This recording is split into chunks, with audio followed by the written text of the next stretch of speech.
No es de extrañar que Halloween sea una fiesta de horror y de sustos. Este es el concepto más común que se le da a esta fiesta de octubre. Por ello mismo, y como especial de octubre, les traigo 5 historias de terror que creo les van a gustar mucho. Una de ellas está narrada por mí. Espero y las disfruten. Bienvenidos al Dark Halloweens.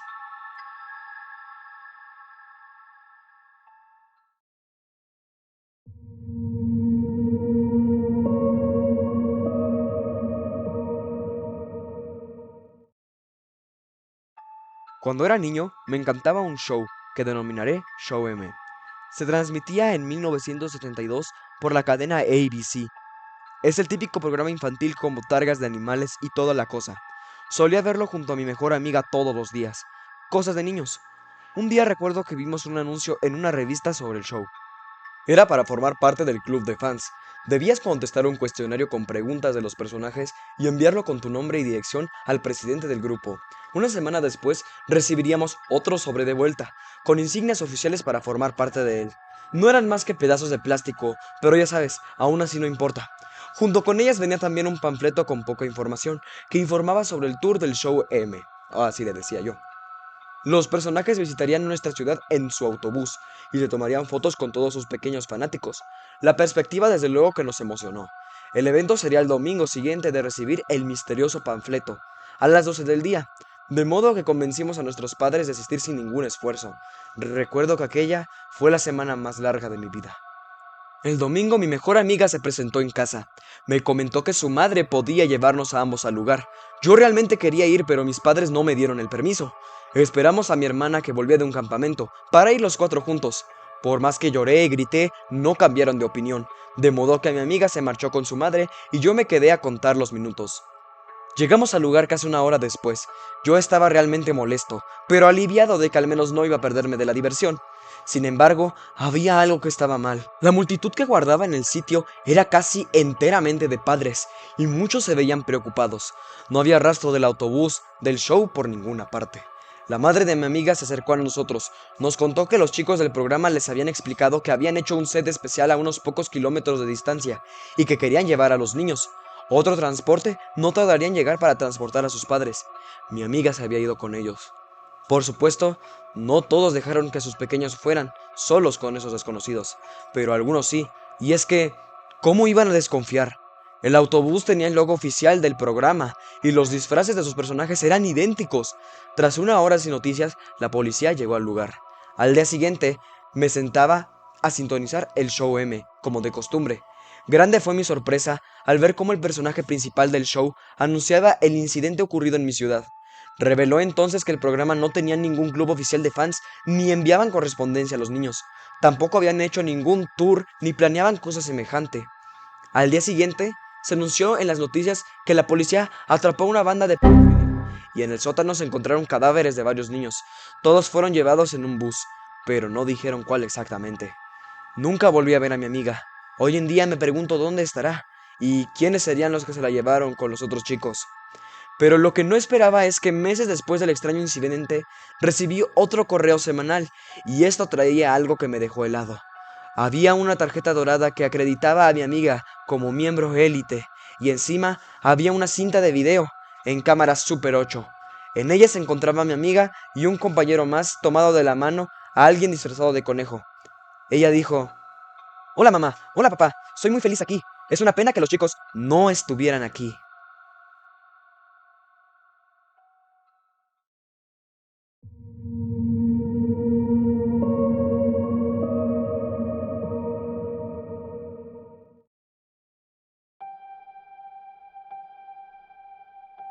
Este Halloween, no dejaré que mis niños vayan a pedir caramelos. No después de lo que sucedió el año pasado. No cuando la mitad de los padres del pueblo aún están en duelo, y cada semana de por medio ves cunas y camas matrimoniales en las aceras que cualquiera puede ir a tomar. Son recordatorios crueles de que nuestras pérdidas calan profundamente. De que el dolor sigue aquí. E incluso si esas heridas han empezado a sanar para algunos, siempre arderán. El año pasado, los niños recibieron caramelos contaminados. 55 de ellos se enfermaron. 31 murieron. Salió en todos los noticieros, así que no necesito darles el trasfondo de una historia que ya conocen. Mis niñas tuvieron suerte, pues ambas son alérgicas al maní y les dieron sus caramelos a sus amigos. Amigos que ya no tienen. Recuerdo mi turno en la sala de emergencias cuando los niños comenzaron a fluir. Tomó algunos días. El primero fue el 3 de noviembre. Una niña de 4 años llamada Regina. Presentaba dificultades para respirar. Al principio, pensamos que era una reacción alérgica, pero ninguno de los tratamientos pareció funcionar. A medida que empeoraba, no fue hasta que le hicimos una endoscopía para ver dentro de sus pulmones que nos dimos cuenta de lo que estaba sucediendo. Pero, para entonces, era demasiado tarde. Murió en el quirófano. 3 chicos más llegaron esa noche. Todos murieron. Al día siguiente, el flujo se convirtió en un raudal. Niños mayores se unieron a los más jóvenes con dificultades en su respiración. Estos parecían estar en peor condición que los niños de la noche anterior. Los síntomas iniciales habían dado paso a síntomas secundarios antes de la muerte, así que tuvimos que lidiar con el asombro y el terror que estaban experimentando conforme su estado empeoraba. Los representantes del Centro de Control de Enfermedades llegaron poco después de que 10 más habían muerto. Fueron capaces de rastrear rápidamente la fuente de caramelos contaminados. Se determinó que el productor local de chocolate era el culpable, y una investigación expedita reveló exactamente cuántos caramelos habían sido contaminados. El negocio fue clausurado. Los dueños aún están atascados en salas de corte por su negligencia y negativa a acatar las medidas de protección apropiadas en sus importaciones. Como dije, después de todo este tiempo, el incidente aún está fresco en la mente de demasiadas familias. Pasarán el resto de sus vidas asociando una festividad con la muerte y devastación, en vez de la diversión y emoción. Por respeto hacia ellos, son pocas las cuadras que han sido decoradas para Halloween. Hay algunas calabazas en los escalones de las puertas, pero ninguna exhibición real. Bueno, hubo una familia japonesa que se había mudado al pueblo en agosto. Desconocían la mayor parte de las circunstancias que giraban en torno a la tragedia. Habían comprado la casa que quedaba frente a la mía.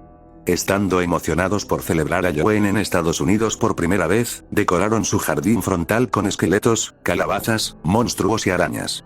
Un par de vecinos fueron a verlos al día siguiente y les explicaron cuidadosamente lo que había pasado el año anterior. Las decoraciones fueron retiradas dentro de 1 hora.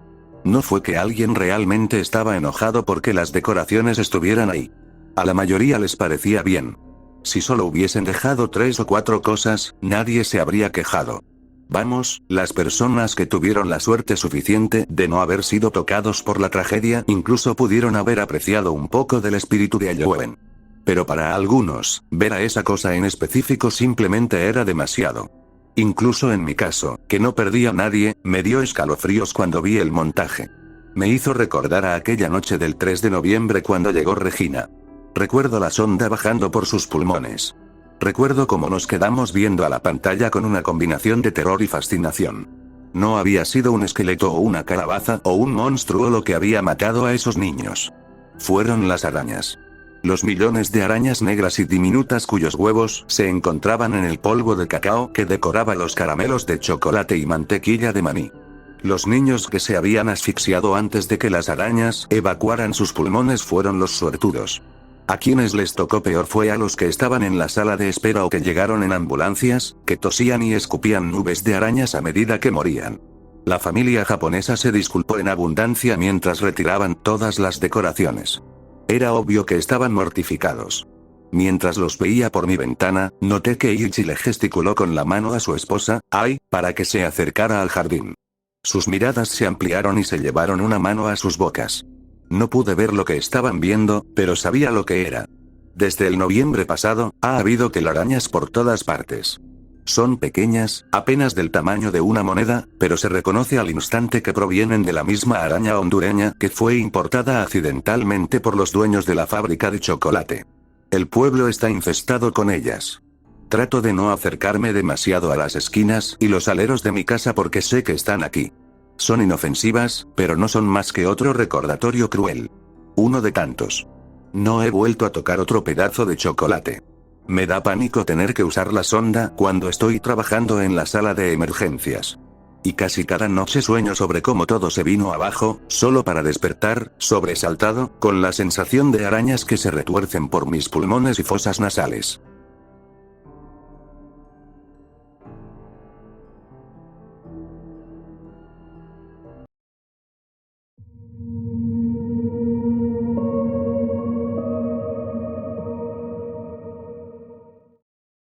Hola, la primera vez que te vi, me sorprendió que pudiera verte.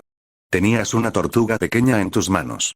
No dejabas de referirte a ella como Miguel Ángel, lo cual asumí que era una referencia de las tortugas ninja.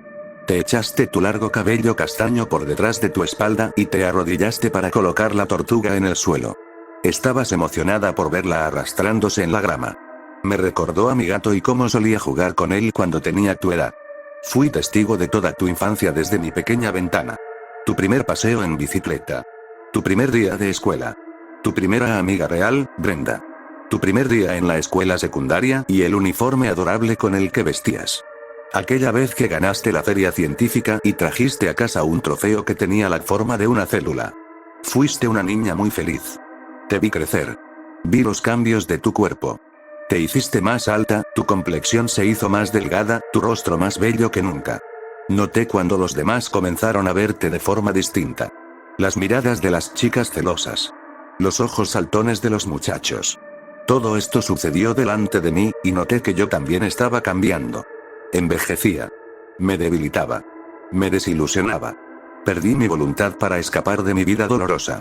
Lo único que tenía para seguir motivándome era esta ventana hacia tu vida. Vivía mis días a través de los tuyos. Observarte era entretenimiento suficiente para mí. No te imaginas todas las maneras en las que me salvaste de pensamientos malos, de días malos, y de todo el dolor que había estado sufriendo. Vi el día en que ese joven apuesto llegó a recogerte en su convertible rojo. Tu madre no estaba muy feliz al respecto, pero sabía que no tenía elección. Tú tenías que comenzar a extender tus alas en algún punto. Saliste con un vestido floral hermoso que hacía juego con las flores de verano. Esa noche regresaste tarde. Traías un oso de felpa y algunas sobras de algodón de azúcar. Supuse que habían ido a la feria. Imaginé todas las atracciones en las que te debiste de haber subido. Lo divertido que debió de haber sido para ti. Me hacía muy feliz que hubieras disfrutado tu primera cita. Luego llegó el beso mágico. Él se inclinó, ruborizándose, y te besó. Tus mejillas estaban tan rojas que supe enseguida que había presenciado tu primer beso. Cerré mis ojos, imaginándome cómo se debió de haber sentido. Por un segundo, imaginé que era yo quien vestía con ese vestido, sonriendo tan ampliamente, con mariposas en mi barriga y un beso en mis labios. Pero estaba feliz por ti. Te quería agradecer por haberme permitido vivir de nuevo. Por haberme permitido soñar de nuevo. Te quería agradecer, pero no me atrevía. No podía hablarte. No sabía cómo. Si tan solo te hubieras percatado de mi ventana. Pero entonces, un día, lo escuché hablando de ti.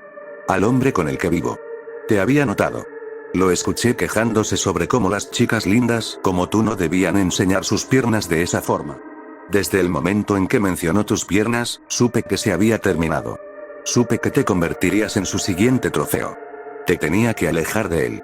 Esta era mi oportunidad para agradecerte. No podía permitir que te convirtieras en mí. Había tenido suerte. No sabía por qué yo le gustaba tanto. La mayoría de las demás chicas iban y venían, para nunca volver. Pero a lo largo de todos los años, siempre me mantuvo aquí abajo. Creo que es porque vio que aún retenía un poco de luz dentro de mí. Todas las demás chicas habían muerto mucho antes de que él las asesinara. Pude verlo en sus ojos mucho antes de que las destrozara frente a mí, alardeando. Pero no fue mi caso. Tú me hiciste seguir. Tenía mi ventana. Una pequeña ranura en la parte superior de la pared de este sótano al que llamo mi hogar. A él no le gustaba que no me pudiera romper. No se había dado cuenta de mi pequeña ranura. Así que me conservó para ver cuánto tiempo podía permanecer así. Era un juego enfermizo que yo había estado ganando gracias a ti. Pero entonces te notó. Y lo supe qué destino te deparaba si él posaba sus manos peligrosas sobre ti. Amasé toda la fuerza que me quedaba y me preparé para finalmente hacer algo al respecto. Y quiero darte las gracias. Porque si estás leyendo esta carta, significa que lo logré. Amasé mi coraje, lo canalicé en acciones y ejecuté mi plan de escape de una vez por todas. Lo haré creer que he muerto. No sé si funcionará. Pero si lo hace, se acercará para levantarme. Lo patearé inmediatamente y tan fuerte como pueda en donde sé que le dolerá más. Tan fuerte como pueda. Luego robaré sus llaves y correré lo más rápido posible, y dejaré esta carta en tu correo. Tengo la sensación de que me perseguirá y que al final me atrapará, porque soy débil, me encuentro muy débil. Maltratada. Apenas sigue existiendo un humano en este cuerpo mío. Pero si ese es el caso, me he estado preparando para abandonar este mundo por un largo tiempo. Dudo que alguien me vaya a escuchar o a ver. Esta calle está demasiado desolada. A veces parece que tú eres la única vida por aquí. Pero siempre y cuando recibas esta carta, sabré que cumplí con mi parte y que estarás a salvo. Los monstruos son reales. Este se llama Ryan Morehouse. Es tu vecino en la casa frente a la tuya. Me ha mantenido secuestrada en este sótano por un largo tiempo. He perdido la cuenta de cuántos años, pero creo que casi debo tener 30 años. Tenía 15 cuando me trajo acá por primera vez. Mis padres me debieron de haber estado buscando. Por favor, no les cuentes acerca de mí. No quiero que sepan de las torturas que me hizo pasar. No quiero que me vean rota de esta forma. Solo quiero que lo reportes a la policía. Su naturaleza maligna y su mente depravada solamente pueden ser detenidas si está aprisionado detrás de las varas. Descubrirán cuerpos colgando de las paredes del sótano. Para este punto, he aprendido a vivir con el olor, pero los notarán en el instante que pongan un pie aquí abajo. Hay muchas chicas jóvenes en las paredes de mi habitación. Diles que las traten con delicadeza. Son buenas chicas. Han sido mis acompañantes. Mis amigas. Sobre todo, te quiero dar las gracias. Fuiste lo único que me hizo seguir adelante. Fuiste mi luz. Y ahora, estoy escapando gracias a ti. Escapando de esta habitación horrenda. Escapando de esta vida horrenda. Incluso si significa que finalmente podré morir. Con amor, la chica que te vio crecer. Descubrimos esta carta en nuestro buzón. Después de haber contactado a las autoridades, entraron al hogar de nuestro vecino al otro lado de la calle. Durante el transcurso de 5 días, encontraron un total de 15 cuerpos ocultos en las diferentes secciones de su casa. Tenía planes para secuestrar a nuestra hija, pero gracias a esta persona, su plan fue interceptado. Aún no hemos encontrado a la chica que escribió esto. Nos gusta creer que escapó con vida, pero, tristemente, no es probable ya que Ryan Morehouse también ha desaparecido.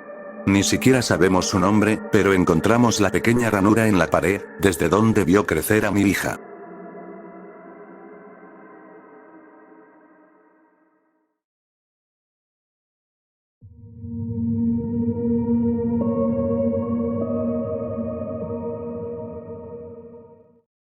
Sad Satan, o Satanás Triste en español, es un videojuego que tiene como fórmula laberintos oscuros con gran contraste y escenarios mal iluminados, gritos espantosos de niños y voces ralentizadas, clips de sonido incoherentes, imágenes crudas.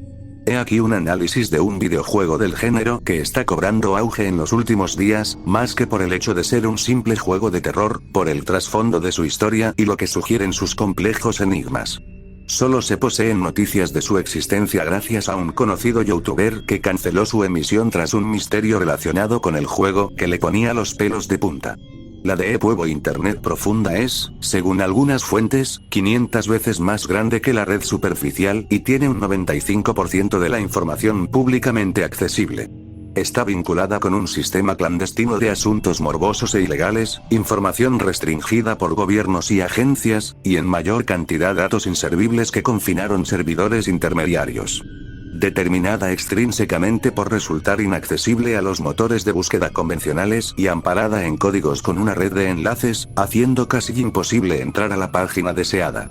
Como hemos dicho antes, un youtuber, de nombre Jamie Farell, lo dio a conocer el 25 de junio de 2015, difundiéndolo a través de su canal en YouTube Obscure Horror Corner, dedicado explícitamente a juegos de terror tan poco conocidos que incluso no poseen la firma de un creador.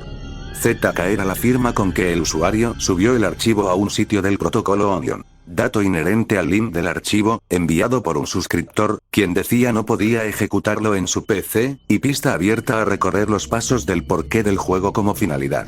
En cuanto a Jamie, abortó la misión hace tiempo. Así confesó en una descripción reciente del vídeo. Tengo una extraña sensación al jugar el juego y no parece haber ningún objetivo. Solo vagaba alrededor y me he teletransportado en diferentes secciones. Nada sucede, pero tengo una extraña sensación al respecto y me asusta. Tengo unos cuantos más vídeos grabados, y el juego se pone cada vez más extraño. No creo que termine el juego, lo borré porque se estaba haciendo un poco extraño, y un archivo de blog de notas seguía apareciendo en mi escritorio cada vez que jugaba con algunos mensajes galimatías. Sus vídeos subidos documentan la complejidad del videojuego y permiten construir teorías sobre sus diversos aspectos y despejar las variables de su ecuación en conjunto. Los usuarios del foro Reddit han concluido, por ejemplo, que ciertos mensajes decodificados y símbolos fortuitos del notepad revelaban kill again mata y vuelve a matar y can't track you puedo rastrearte, entre otros. Las imágenes intermitentes, según dictasen las condicionantes programadas del juego, no representaron serios inconvenientes. La foto referencial del hombre poseedor de la ficticia cornamenta de venado pertenecía al archiduque de Sarajevo, Francisco Fernando de Austria, quien fuese asesinado junto a su esposa, desatando la Primera Guerra Mundial. Otro ejemplo. JFK minutos antes de ser asesinado, o la imagen sabático cabra, que dibujó Eliphas Levi, representando al demonio Baphomet.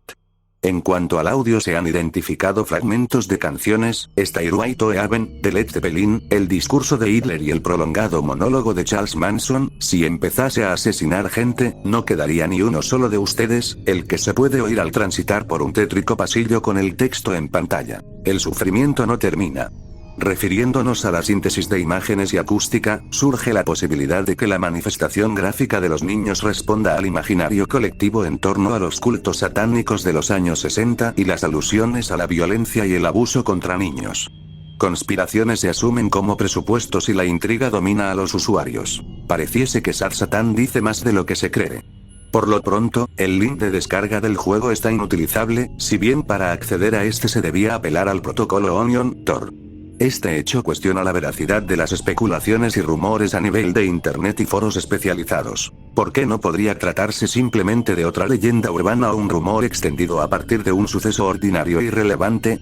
Sea el clásico juego indie lanzado en la Deep Web, que el usuario que lo subiese lo borrase para sembrar desconcierto, o fuese obra del propio youtuber, Satán está cobrando suspenso y una inagotable polémica que no se apaga.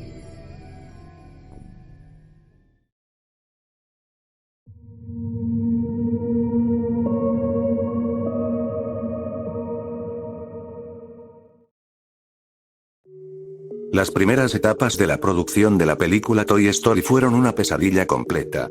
La producción estaba en una especie de desarrollo infernal, hasta el infame incidente del Viernes Negro. Disney acosó al entonces nuevo estudio de animación Pixar constantemente para producir y estrenar la película, y querían resultados lo más rápido posible. Intentó todo para eliminar los esfuerzos de Pixar de desviarse de la fórmula Disney, incluso a veces amenazando con cerrar la producción. Les enviaba notas, pensando que mejorarían la película. Insistieron a través de sus notas, las cuales decían: borde. La película necesita más borde. Las personas que trabajaron en la película asignada lucharon duro para mantener todas las notas y demandas de Disney. Una vez por semana se les exigía dirigirse a las oficinas de Disney para presentar el progreso. Cada vez que los ejecutivos presenciaban los resultados, solo respondían con la misma frase: borde. La película necesita más borde. Pixar recibió órdenes de Disney de efectuar unos cambios bastante interesantes en la película. Al tener más borde, la película se tornó oscura. Woody se convirtió en un personaje desagradable, mucho más enojón y mucho menos cómico que en la película final. El papel de Betty era mucho más frecuente, a menudo coqueteaba con los personajes masculinos y fue la primera en acusar a Woody de empujar a Buzz por la ventana. Buzz Lightyear se llamaba Lunar Larry en este punto de la producción, hablando con una voz más grave y siendo aún mucho más iluso e ignorante. Los demás juguetes no sufrieron cambios relevantes. Se dice que las diferencias estéticas eran menores. Empleados de Pixar trabajaron literalmente las 24 horas del día y 7 días a la semana sin parar. El director, John Lasseter, bromeó en más de una ocasión que tenía la mejor plaza de aparcamiento porque su auto no se había movido por más de 3 días.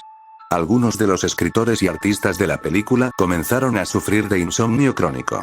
Algunos escritores dijeron haber visto visiones de Buzz y Woody burlándose de ellos en su falta de progreso, cantando: borde. La película necesita más borde. Muchos de los escritores iniciales empezaron a fumar debido a la tensión y el estrés que tenían en sus vidas.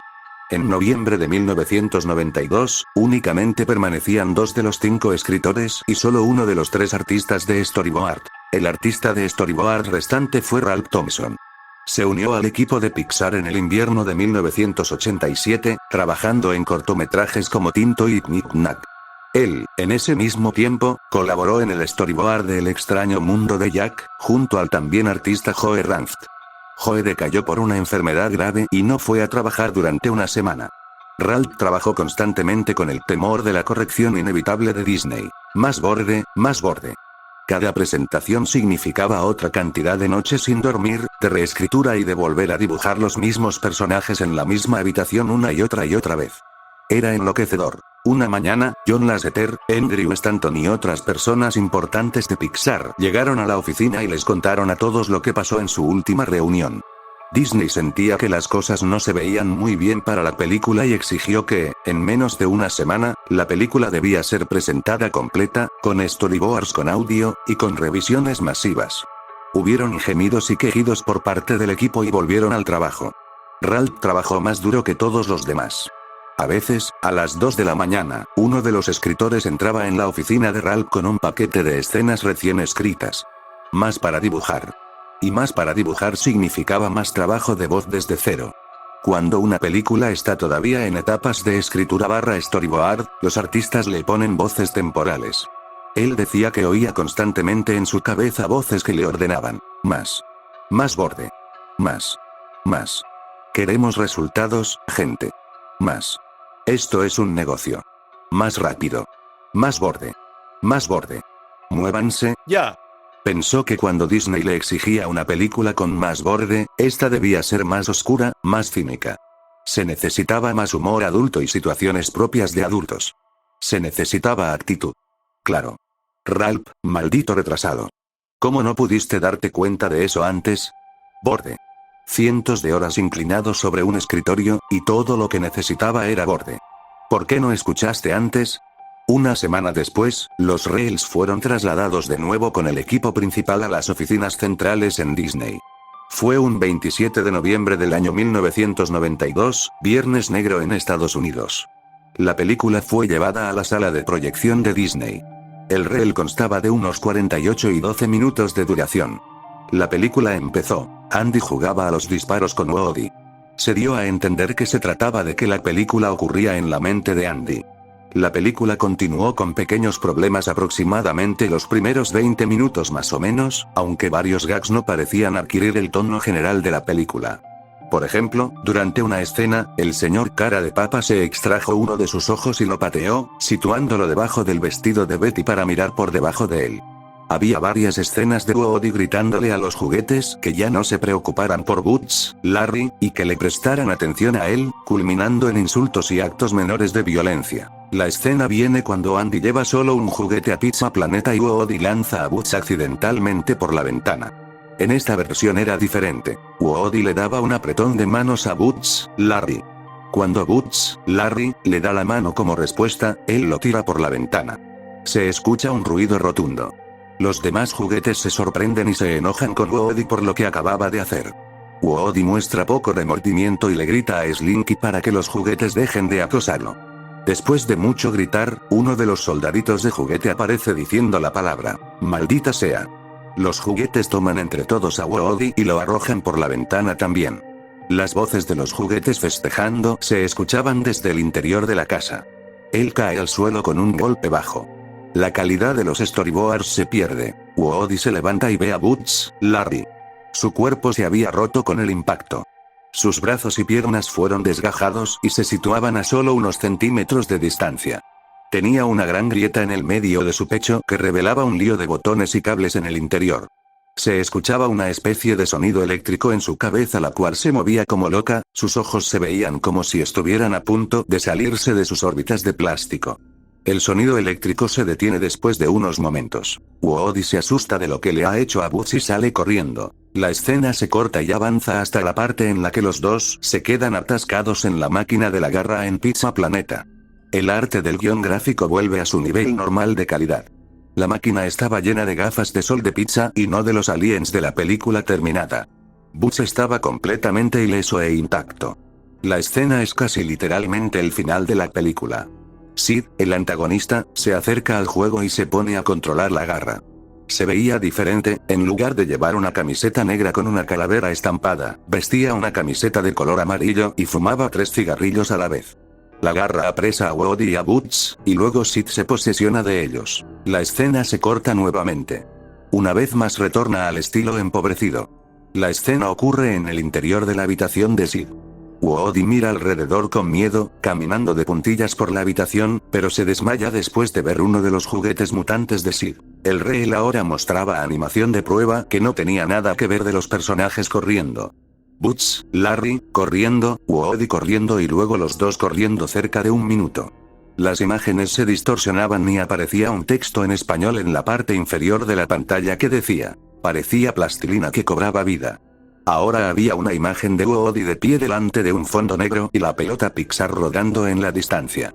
La animación ahora correspondía al estilo de animación tradicional de una típica película 2D de Disney. Woody estaba completamente desnudo, con características anatómicamente correctas, mirando directamente a la cámara. Su carne comenzaba a pudrirse con la excepción de sus ojos que permanecían intactos. Woody comienza a gemir en voz baja, lo que quedaba de sus labios comenzó a formar una sonrisa, trozos de su cuerpo se despegaban. Levanta su brazo en descomposición, clava sus dedos en sus ojos, sangre oscura brotaba fuera de sus órbitas. Woody comienza a gritar y a gruñir. ¿No te gusta? ¿No te gusta? ¿No lo amas? Woody se mete los dedos en sus ojos tan profundamente que extrae toda la mitad superior de su cabeza. Da un suspiro y empieza a comer la carne de su cráneo antes de arrojarlo. Escribe la palabra borde en la pantalla con sus dedos podridos. El resto de los 15 minutos del reel eran garabatos de lápiz, acompañados por gritos estridentes de una mujer joven. La palabra borde quedó en la pantalla. La proyección cesó en completo silencio. El presidente de Disney en ese momento, Jeffrey Katzenberg, salió de la proyección y les dijo en voz baja a sus colegas. Las notas, ellos siguieron todas las notas que nosotros les dimos. Al regresar a la oficina de escritor, Pete Docter encontró el cuerpo de Ralph Thompson en una enorme pila de papel en su oficina. Un análisis más detallado reveló que la causa de la muerte fue un ataque al corazón provocado por la falta de sueño y el estrés. Los papeles mostraban todos los storyboards y las células de la animación de la escena coherente definitiva de Woody. La palabra borde estaba garabateada en la parte posterior de cada uno. Tras la proyección del Viernes Negro, Disney estaba menos involucrado con la película. Se le dio la libertad a Pixar de hacer la película a su manera, la cual cosechó un enorme éxito tanto crítico como financiero. El incidente del Viernes Negro sigue siendo todo un misterio.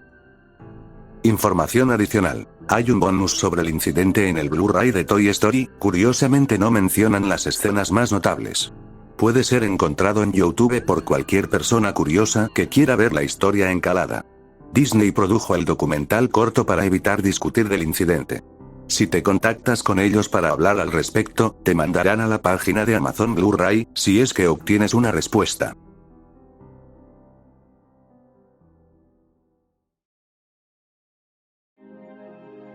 Hola, soy yo de nuevo.